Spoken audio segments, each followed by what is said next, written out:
ማቴዎስ ወንጌል ምዕራፍ 6 ላይ እንዲህ የሚል ቃል አለ። ጌታችን ኢየሱስ ነው ያስተማረን። አባታችን ሆይ በሰማያት የምትኖር ስምህ ይቀደስ፣ መንግስትህ ትምጣ፣ ፍቃድህ በሰማይ እንደሆነች እንዲሁም በምድር ትሁን። የዕለት እንጀራችንን ስጠን፣ በደላችንን እኛ የበደሉንን ወደ ፈተና ከዛስ ከክፉ ሁሉ ምን አድርገን አድነን እንጂ ከክፉ አልሰማውም። ወደ ፈተና ውስጥ ምን አታርገን ታስገባን። እንዴት አይነት መልካም ጸሎት እንደሆነ! ከምን አድነን? ከክፉ ፈተና፣ ከአጋንንት ፈተና፣ ከስሜት ፈተና፣ ከተለያየ ፈተና ምን አድርገን አድነን። እጆቻችሁን ከፍ አድርጉና ጌታ አድነኝ በሉት። አንዳንድ ነገርን ተጋፍጣ አይደለም የምታሸንፈው፣ ጸልዬ ነው የምታሸንፈው። ምን አድርገኝ አድነኝ፣ ከክፉ ምን አድርገኝ አድነኝ። ወደ ምን አታስገባኝ። አቤት አቤት! ፈተና እንደዚህ ቀላል ነገር ይመስላል አይደለም? ፈተና ቀላል ነገር አይደለም። አንዳንድ ጊዜ በእንጀራ ይመጣባል፣ አንዳንዴ በምትወደው ነገር ይመጣል። ፈተና ታውቃላችሁ፣ ሰይጣን ሰውን በምን ይፈትናል? በብዙ አይነት ፈተና ይፈትናል። ፈተና ውስጥ ምን አታርገኝ አታስገባ። ኢየሱስን መጥቶ ሰይጣን በምንድን ነው የፈተነው? እንደ ራበው አውቆ ለምን ዳቦ አታረገውም አለው። በዛ ሰዓት ኢየሱስ ምን ይፈልጋል? እርቦታል። ዳቦ በሚፈልግበት ድንጋዩን ዳቦ አድርገው ብሎ ጠየቀው። ሰይጣን ኢየሱስን ሊፈትነው መጣ።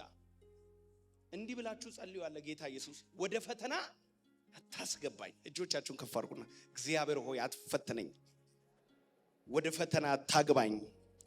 በፊቴ ያሉ ፈተናዎችን እግዚአብሔር ሆይ ከፊቴ ዞር አድርግልኝ። እውነት ውሸት፣ ወደ ፈተና ምን አታርገኝ አታግባኝ። ከክፉ ነገር ምን አድርገኝ አድነኝ። ጸሎት የሚጸልየው ፈተና ላይ አይደለም። ትምህርት ጥናት የሚጠናው የፈተና ቀን አይደለም። የፈተናው ወረቀት መጥቶ አጠገብ ሲቀመጥ አይደለም ማጥናት አለብኝ የምትለው።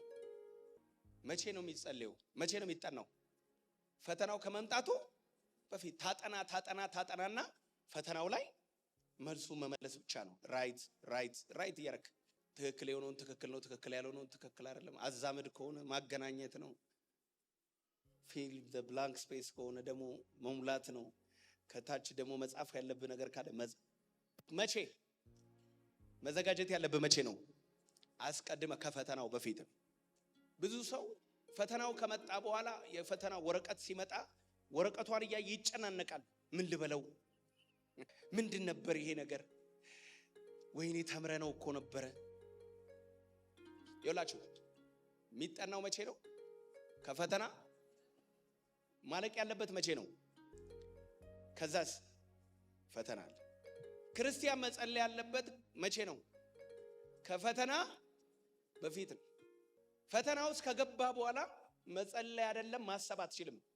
ብዙ ሰው ፈተና ሲደርስበት ነው የሚጸልየው፣ መከራ ሲደርስበት ነው የሚጸልየው፣ ችግሩ ሲገባ ነው ጌታ ሆይ ከችግር አውጣኝ ብሎ የሚጸልየው እንጂ መጸለይ ያለበት ሰው መቼ ነው?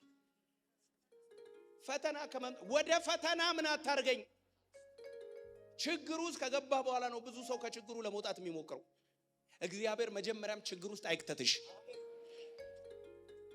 የሆነ መውጫ በሌለው ቀዳዳ መጫወት በሌለው ችግር ውስጥ እግዚአብሔር አይክተትህ። ዛሬ ከኔ ጋር እጆቻችን አንስተን አንድ ጸሎት እንጸልያለን። Don't lead us into temptation. ቴምፕቴሽን ውስጥ አትክተተኝ፣ ፈተና ውስጥ አትክተተኝ። Deliver me from evil. ከክፉ ምን አድርገኝ አድነኝ፣ አውጣኝ። አሜን በሏ እስቲ። እጆቻችሁን ከፍ አድርጉና ወደ ፈተና አታግባኝ፣ ከክፉ አድነኝ። ዛሬ እንጸልያለን። ነገ የታቀደልን ፈተና በኢየሱስ ስም ይፈርሳል። ልክ ነው ልክ አይደለም? ጻድቅ በምቹ ጊዜ ወደ አምላኩ ምን ይላል? ይጸልያል። ዛሬ ምን ጸልየው ጸሎት ለዛሬ አይደለም።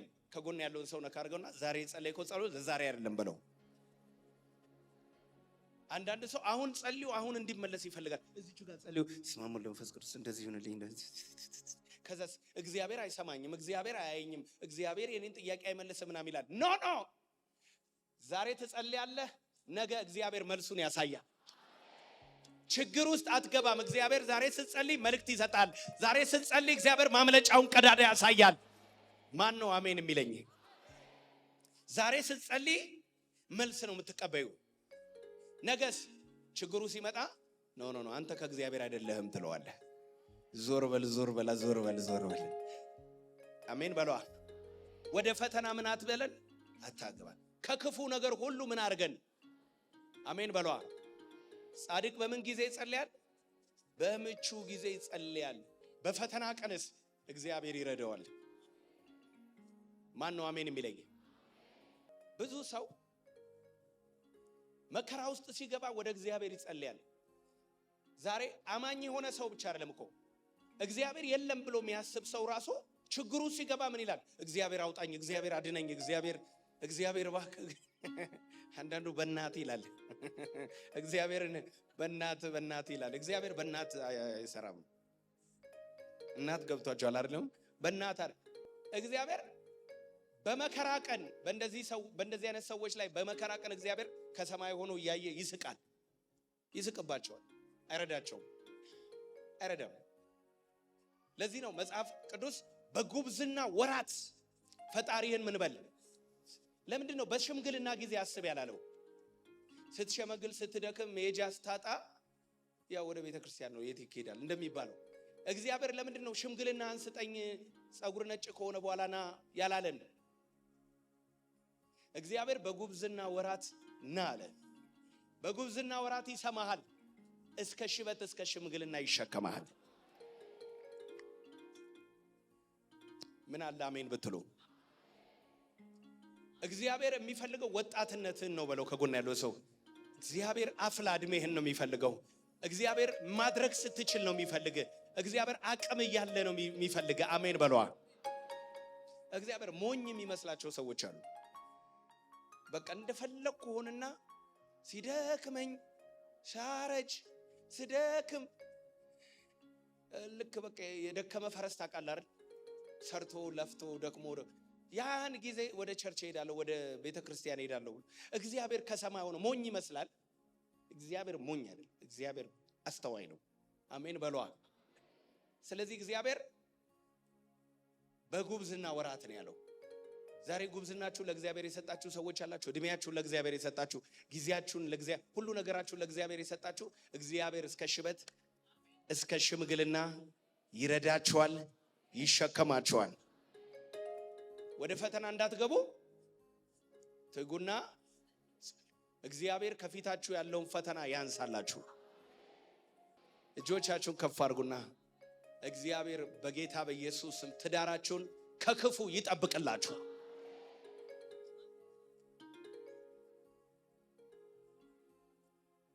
ወደ ፈተና አታግባን በሉት። እንደዚህ እያላችሁ ወደ ፈተና አታግባኝ ጌታ አትፈትነኝ፣ ግን በፊት እጸልያለሁ። መንገዱን አሳየኝ፣ መንገዱን አቅናልኝ፣ የህይወቴን መንገድ አቅናልኝ። ጌታ ሆይ ትክክለኛውን ነገር እንዳይ፣ ፈተና ውስጥ እንዳልገባ እግዚአብሔር ሆይ ራሴን በፈተና ውስጥ እንዳላገኘው እግዚአብሔር ሆይ ወድቄ እንዳልገኝ ጌታ ሆይ ከፈተና አድነኝ። ማን ነው አሜን የሚለኝ? በጌታ በኢየሱስ ስም ከፊት ያለው ወጥመድ ተሰበረ። ወጥመድ ተሰበረ። እግዚአብሔር ወጥመድ ሰብሮ ያስመልጣችሁ።